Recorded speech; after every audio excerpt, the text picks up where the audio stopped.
ठीक है। अब अगर हम टॉर्च है, मेरे पास टॉर्च, तो जब मैं यहां से टॉर्च मारूंगा इधर से, रिफ्लेक्शन होगा क्या यहां से? वेरी गुड, समझ गए आप लोग। ये है रिफ्लेक्शन। सर ये जा रही है लाइट, ये हो रही है रिफ्लेक्ट, सॉरी सॉरी सॉरी, हो रही है रिफ्लेक्शन। अच्छा इसमें अगर हम रिफ्लेक्शन, सर इसमें तो अभी अपने कुछ किए ही नहीं है। अगर मैं इसमें यहां से टॉर्च मारूं, यहां से, रिफ्लेक्शन होगा? नहीं होगा। तो इधर से मार दें तो? वेरी गुड, यहां से गई लाइट और ये वापस आ गई, यहां से गई लाइट, ये वापस आ गई। चलो तो मतलब ये वाला आया समझ में? क्लियर हो गया? इसका रिफ्लेक्टिंग पार्ट देखो और इसका रिफ्लेक्टिंग पार्ट देखो। इसके रिफ्लेक्टिंग पार्ट में सी नहीं है, इसके रिफ्लेक्टिंग पार्ट में अंदर की तरफ सी है। सेंटर ऑफ कर्वेचर इसका अंदर लाई कर रहा है, इसका सेंटर ऑफ कर्वेचर भी अंदर लाई कर रहा है, लेकिन रिफ्लेक्शन किधर हो रहा है? इस तरफ। ध्यान सुनना, अब सुनो पूरी कहानी। जहां पे रिफ्लेक्शन है उसको बोलते हैं रियल वाला पार्ट, और जहां रिफ्लेक्शन नहीं है उसको बोलते हैं, ठीक है। अब मुझे बताओ, राइट साइड में रियल होगा या लेफ्ट साइड में रियल होगा? फिर से देख लो, रिफ्लेक्शन वाले पार्ट में रियल है तो इसके, आया समझ में? और यहां पर कौन सा पार्ट हो गया? अब ध्यान देने वाली बात क्या है, इसका सेंटर रियल पार्ट में है और इसका सेंटर, दोनों का शेप आप देख लो एक जैसा है, लेकिन सेंटर, सर किसका सेंटर है? ये नाम क्या है इसका? इसको बोलते हैं सेंटर ऑफ कर्वेचर। कहां से निकाला गया बेटा? ये पूरा जो आपका स्फीयर था, जब काट दिया गया तो सेंटर तो रहेगा, वो कहीं नहीं जाएगा। सेंटर तो रहेगा, वो कहीं नहीं आता। इसीलिए आपने जब काटा है तो सिर्फ एक कर्व बचा, इसलिए हम क्या बोलते हैं उसको? सेंटर ऑफ, ठीक है। और जो पार्ट आपने काट के अलग कर दिया उसको छोड़ दो, वो तो गया, हमारे किसी काम का नहीं है। जो पार्ट बचा हुआ है, ये पार्ट बचा है, इसको क्या बोलेंगे? अपर्चर बोलेंगे इसको। क्या बोलेंगे इसको? ठीक है, क्या बोलेंगे इसको? आई बात समझ में? यस और नो? अब देखो, अपर्चर छोटा या बड़ा, वो दिखा रहा हूं। अपर्चर छोटा हो गया, अब अपर्चर छोटा हो गया, अपर्चर बड़ा हो गया, मतलब हम कितना बड़ा मिरर यूज कर रहे हैं, दैट इज अपर्चर। कितना बड़ा मिरर यूज कर रहे हैं। चम्मच का अपर्चर छोटा होता है और चमचे का अपर्चर, आया समझ में? अब तुम समझ लो अपर्चर क्या होगा। आ रही बात समझ में? कॉन्वेक्स और कॉनकेव नाम देने से पहले एक्सपेरिमेंट हुआ, ठीक है। एक्सपेरिमेंट क्या था वो भी सुन लो। एक टॉर्च ली, टॉर्च से, क्योंकि सर इधर से तो कुछ नहीं होगा, ये तो पूरा पूरा ब्लैकआउट पार्ट है, ठीक है।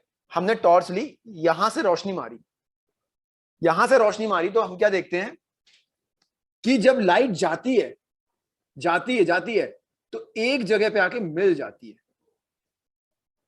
इसने क्या कर दिया, लाइट को, जैसे लाइट जा रही टकराई और एक जगह पे आके क्या हुई? कन्वर्ज हो गई, इकट्ठी हो गई, फोकस हो गई, कॉन्सेंट्रेट हो गई एक ही चीज की, ठीक है।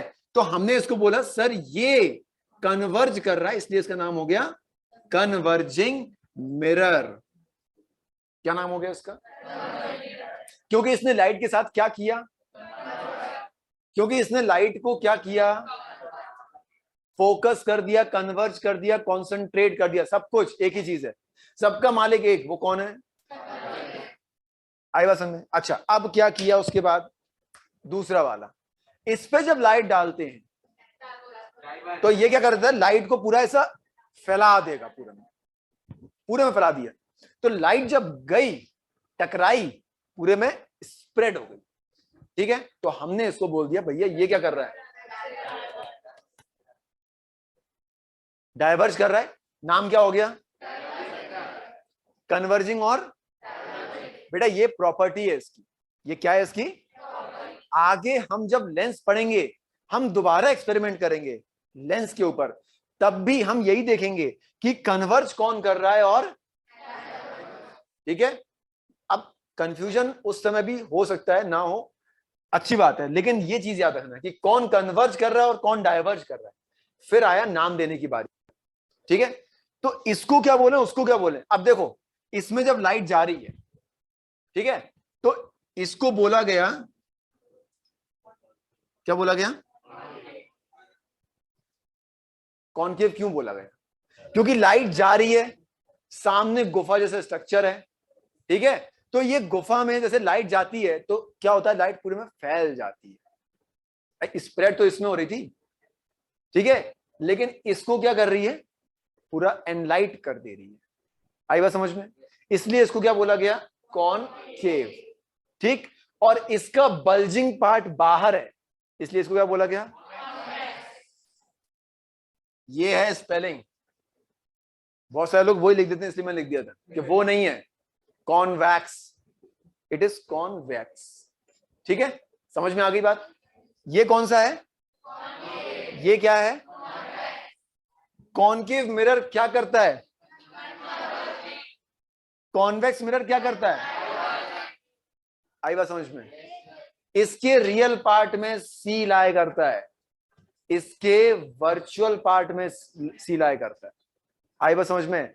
कभी भूल भी जाओ तो इमेजिन कर लेना कि वो जो बॉल है वो कहां डिप कर रहे हो, वो किधर गीली होगी, बस उससे ही पूरा कॉन्सेप्ट क्लियर हो जाएगा। इज दैट क्लियर और नॉट? ठीक है, अच्छा, अभी कहानी खत्म थोड़ी हुई है। लाइट गई, जिस जगह पर कन्वर्ज कर दिया, इकट्ठा कर दिया, कॉन्सेंट्रेट कर दिया, फोकस कर दिया, तेरा नाम रख दिया फोकस। बात खत्म। इसमें ऐसा होगा क्या?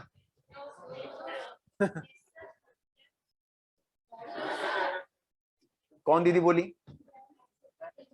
दीदी इसमें नहीं होती, इसमें तो रायता फैल जाता है ना, स्प्रेड हो जाता है, तो इसमें नहीं होगा। लेकिन सिमेट्री चाहिए, पार्शलिटी नहीं, तो इसके पास भी इसका फोकस होता है। देखो इधर, अब इसमें हम क्या मानते हैं कि भाई लाइट जा रही है, टकरा के वापस आ रही है, तो कहीं पर शायद, जैसे वर्चुअल में सी है, हमको दिखेगा नहीं, ठीक है, तो अगर इसमें रियलिटी में सी और फोकस है, तो इसमें भी वर्चुअल में क्या होंगे, सेंटर और फोकस हो रहे होंगे। और ऐसा माना जाता है कि लाइट वहां से ही स्प्रेड होके आ रही होगी, ये सब लाइट पीछे आके मिल जाती होंगी और फिर वहां से स्प्रेड होके आती होंगी। तो इसके पास भी फोकस है, लेकिन वो फोकस कहां पर होगा, वर्चुअल पार्ट में होगा। कौन सा? फोकस का मतलब होता है जहां पर लाइट या तो कॉन्सेंट्रेट हो रही हो, या हम ऐसा मान लें कि वहां पर कॉन्सेंट्रेट हो रही होगी। ठीक है, हो रही हो मतलब वो रियल पार्ट ऑफ कॉनकेव है, हो रही होगी मतलब वो वर्चुअल पार्ट ऑफ कॉन्वेक्स है। ठीक, क्योंकि देखो यार, फोकस तो होगा, चाहे वो इसमें हो या इसमें हो। क्यों होगा? क्योंकि सर इसमें सेंटर है, इसमें भी सेंटर है।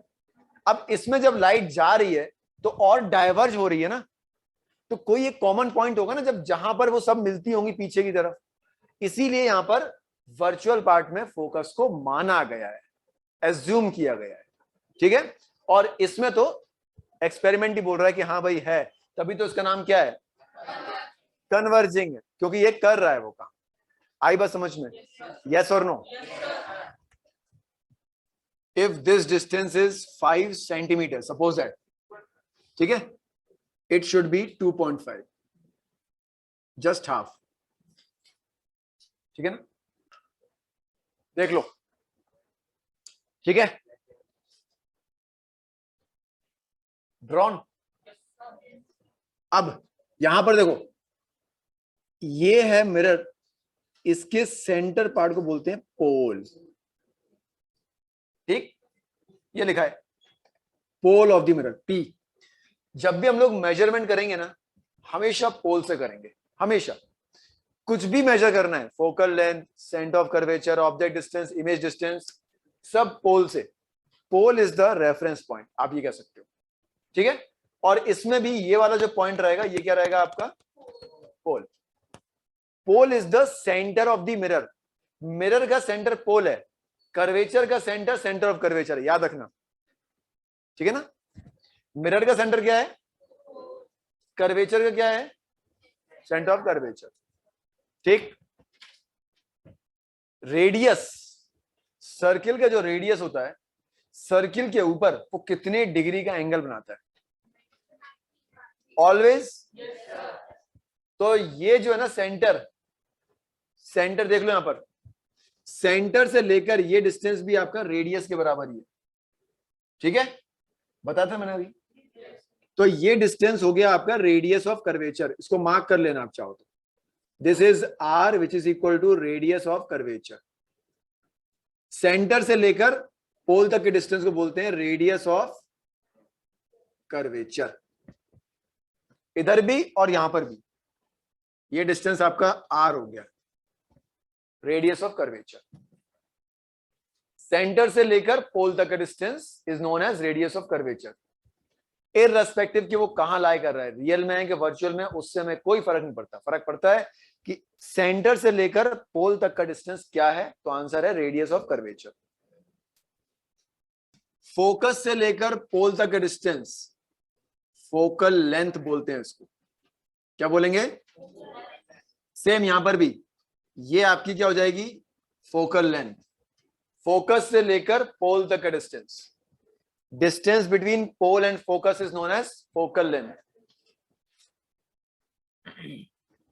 तो फोकल लेंथ हो गया पोल और फोकस के बीच डिस्टेंस। आर यानी कि रेडियस ऑफ कर्वेचर हो गया पोल से लेकर सेंटर ऑफ कर्वेचर तक का डिस्टेंस, ठीक है। अब एक important relation, F is equal to R by two. हाँ, F is equal to R by two, radius का हाफ। सारे टर्म्स खत्म हो गए, कर्वेचर हो गया, अपर्चर हो गया, फोकस हो गया, सेंटर ऑफ कर्वेचर हो गया। स्फेरिकल मिरर्स में इतने ही टर्म्स हम लोग यूज करते हैं। प्रिंसिपल एक्सिस वो लाइन होती है जो सेंटर को, फोकस को और पोल को जोड़ती है। ये प्रिंसिपल एक्सिस है। कौन सी line? Line joining the centre of curvature, focus and pole is known as principal axis. Object कहीं रखा होगा, प्रिंसिपल एक्सिस। इमेज कहां फॉर्म होगी? Principal axis. Everything will go on principal axis, ठीक है ना। और हम रूल्स भी लिखेंगे अकॉर्डिंग टू प्रिंसिपल एक्सिस।